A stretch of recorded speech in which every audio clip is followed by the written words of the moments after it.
Fala pessoal, tudo bem com vocês? Paulinho se despediu com homenagens, com muita emoção. Eu vou te contar alguns bastidores, quem tomou a decisão, a questão política eu posso dizer para vocês que atrapalhou. E ele também elogia o menino Breno Bidon. Sim, eu vou te contar um pouco mais dessa história. Chega mais, eu sou o Chico Garcia, inscreva-se no canal e vamos juntos!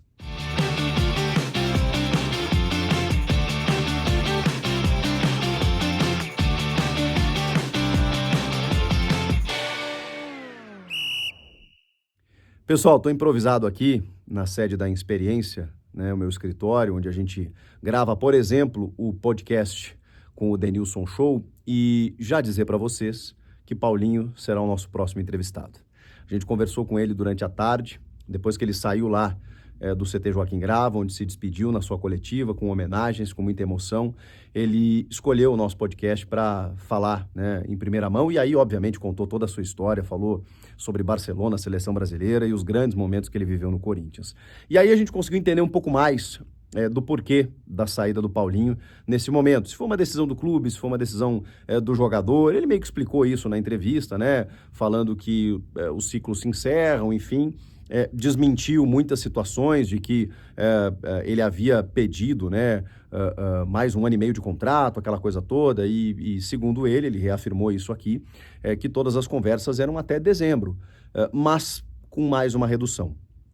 Mas segundo o que a gente pôde colher do Paulinho aqui, ele em determinado momento diz o seguinte para nós: chega um momento que não se trata mais disso. Não é uma questão financeira, é claro que importa, o Paulinho é um cara que se valorizou por toda a carreira que ele construiu, por tudo que ele construiu no futebol. É claro que ele foi ficando caro, até o Antônio fala isso na entrevista, né? O Paulinho é um médio que faz gol, e é só você ver no mundo os volantes, né? Os meio-campistas que fazem gols, eles são muito mais caros, né? Por isso que ele custa caro. E é claro que você precisa valorizar um jogador como esse, e aí chega num ponto que, poxa, será que vale a pena, né? Ele com 35 para 36 anos e tal. Isso é uma questão normal, uma condição normal. Mas como ele já tinha reduzido o salário para estender o contrato até metade do ano, e aí teria que reduzir mais um pouco para ficar até dezembro e tudo mais, mas não foi só isso, segundo o Paulinho, tá? Tem a questão financeira, mas tem uma questão de que ele entendeu a perspectiva. Talvez a perspectiva dele próprio, né, de jogar no time, e da perspectiva dos bastidores do clube. O Paulinho estava preocupado, né? Estava preocupado com toda essa questão envolvendo a transição das diretorias, né? Que pode e deve ser algo positivo, pelo menos a gente imagina que isso seja, né, por algumas situações, por algumas, daqui a algum tempo e tal, né, que você precisava mudar o que estava acontecendo no clube, mas a mudança é radical, a mudança é drástica. E muitas vezes o que o Paulinho percebeu é que, cara, demora tempo, e com esse tempo de pessoas que estão chegando no clube, tomando conta da situação, você sente, e aí é uma avaliação minha, não é o Paulinho que está dizendo isso, né?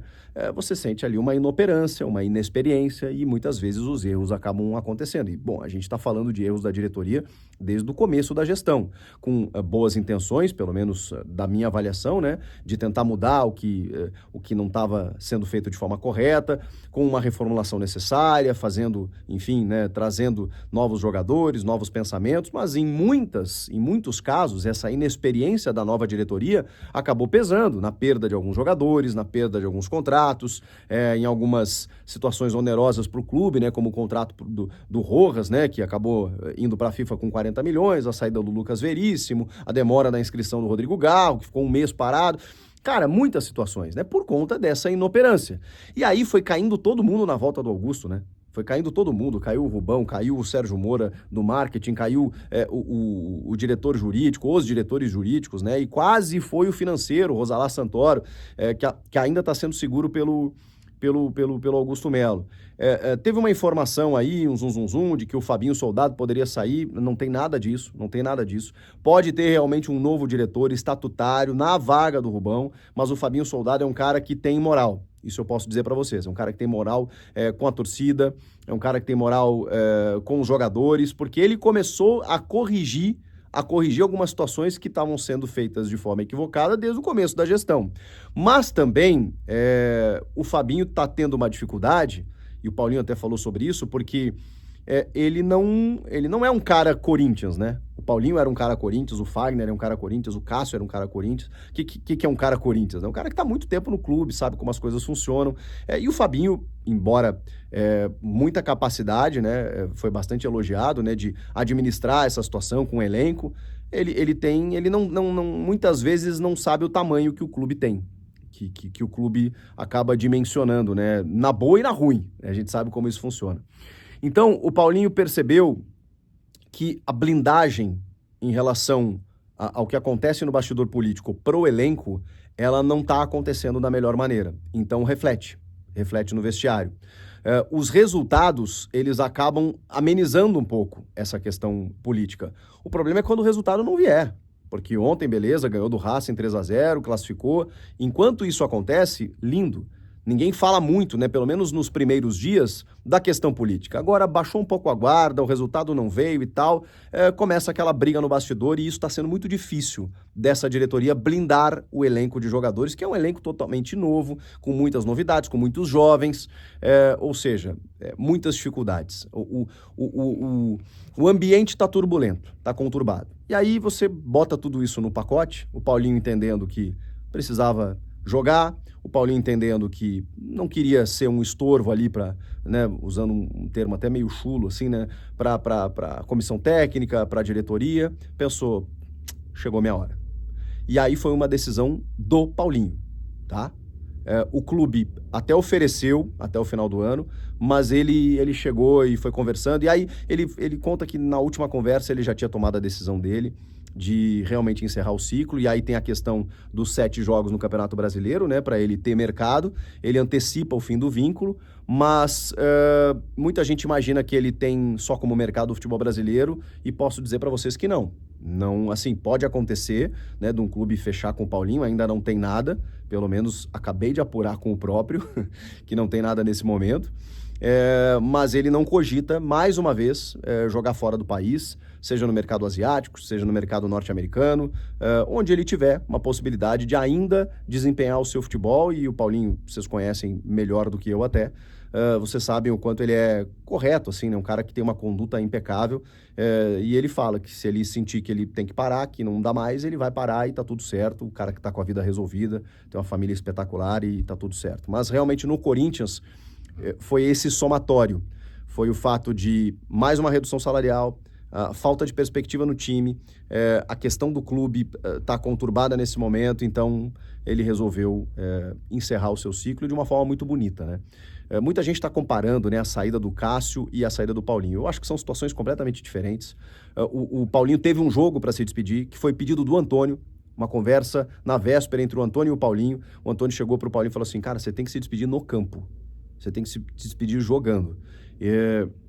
E aí houve até a possibilidade dele começar jogando. E aí que o Paulinho falou assim, cara, me bota nos minutos finais ali, tá tudo certo, não quero atrapalhar o time. E foi o que aconteceu. Relação Antônio e Paulinho foi muito franca, muito aberta nesse sentido. O Antônio teceu rasgados elogios ao Paulinho, né? Pelo ser humano, pelo caráter, falou que vai contar para os netos dele, que ele treinou um dos melhores jogadores do mundo na posição. E acima de tudo, o cidadão Paulinho. E o Paulinho elogiou muito o Antônio, tá? Falou que ele é muito bom, que ele é um cara que consegue, se tem alguém que blinda o elenco, é o Antônio. Ou pelo menos ele se blinda, que o Antônio fica focado em fazer o seu trabalho e ele não está preocupado com essas questões políticas que vão, enfim, né? O jogador às vezes não tem como, abre o celular de manhã, vê uma notícia, vê outra e tal, mas que o Antônio ele foca no trabalho de campo dele, porque ele entende o seguinte, cara, eu daqui para lá eu não passo. Eu tô treinando o Corinthians, que já me dá trabalho suficiente, então eu tenho que pensar em treinar, eu tenho que pensar em melhorar o time, eu tenho que pensar em resultado. E ele fala que o Antônio é muito isso, ele é muito focado no próximo jogo, na missão que ele tem de treinar a equipe. O Paulinho também elogiou muito o Breno Bidon, e aí por isso que a gente dá valor, né? Porque tem, digamos, poder de fala. Estamos falando de um dos melhores da posição realmente no mundo, que foi o Paulinho, e ele fala que o Breno Bidon, na opinião dele, é um craque que joga dentro do campo como se jogasse no Corinthians há muitos anos, como se ele tivesse uma maturidade, uma idade muito mais avançada do que ele tem. Ele tem uma capacidade de encontrar espaços e de se colocar no campo, de fazer a leitura do jogo, a leitura tática de uma forma muito fria, muito gelada. Mas que o menino que ele mais conversava, desses jovens, em que o Paulinho acabou fazendo um trabalho de mostrar para eles o que é o Corinthians, de explicar várias situações, foi o Wesley. Que ele diz que conversa muito com o Wesley, que tem uma evolução absurda no Wesley, que ele sabe que o Wesley tem um potencial muito grande e que ele conversa com muito tato, né, com muito jeito. Ele não pressiona, ele não cobra, ele não é duro, ele fala, né? Mas que ele chega no Wesley e, cara, você não podia ter feito, em vez de você cortar para cá, por que você não cortou para lá? Por que você não deu tapa antes? Por que não sei o quê? Esses ajustes, quando o Wesley dá liberdade. E ele diz que o Wesley escuta muito o Paulinho. Por isso que eu acho que era um cara que seria importante até o final do ano. Mas enfim, ciclos se encerram. O Paulinho vai seguir a sua vida num outro clube. O Corinthians vai seguir com menos lideranças, pelo menos das antigas. E agora vai formar novas, né? Como a gente tem visto aí, o zagueiro Kaká, o Ranielli, o Carlos Miguel. São novas lideranças surgindo na equipe do Corinthians. Essa entrevista do Paulinho vai ao ar na próxima segunda-feira, 14h, no canal do Denilson Show, em que vocês vão saber um pouco mais de tudo que o Paulinho falou dos bastidores, da história dele no clube, da sensação dele e dos projetos dele daqui pra frente. Alguns bastidores da saída de José Paulo, o Paulinho, que tá marcado definitivamente na história do clube. O que vocês acharam? Comenta aqui. Inscreva-se no canal e eu volto na próxima. Tchau!